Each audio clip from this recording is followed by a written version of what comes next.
Hello everyone, my name is Destiny, and as far as an altered health state, I decided to choose one that's not so much of the norm, but I did choose one that's near and dear to myself and my family, which is schizophrenia. And I do have my bullet points right here, so if you see me like looking off, that's what I'm looking at.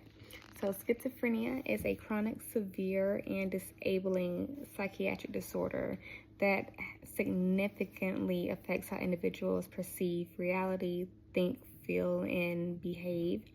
And it is classified as a serious mental illness. Millions of people a year are diagnosed with it, and according to the WHO organization, it's 3.5 people diagnosed a year with it. And as far as the nurses and how we can play a central role in the person, I'm so sorry, my dog, in the persons that are diagnosed with it, what we can do is help with the early assessment into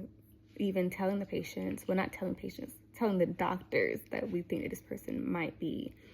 experiencing symptoms of schizophrenia,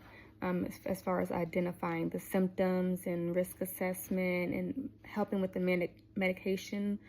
management, which is a huge factor, because a lot of patients that are diagnosed, once they're diagnosed, many of them do not like to take their medication because they feel as though it's the world that's against them, and they are the ones that are fine, and the outsiders are the ones that need to take the medication. And we help as well as psychoeducation and therapeutic education, and that will help with improving patient outcomes, because with the patient's actual symptoms, they hallucinate, they have delusions and disorganized thinking and impaired social functioning. So you will see some people that are able to still function and have jobs and drive, hang out with their friends, while others with schizophrenia, they either live at home and they stay in a room nearly all day, or they're in a home, or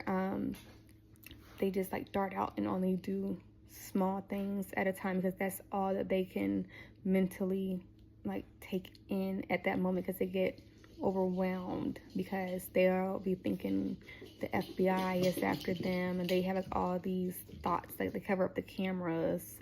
and all and so forth. So I will be outlining, clinical presentation discussing the pathophysiological mechanisms, detailing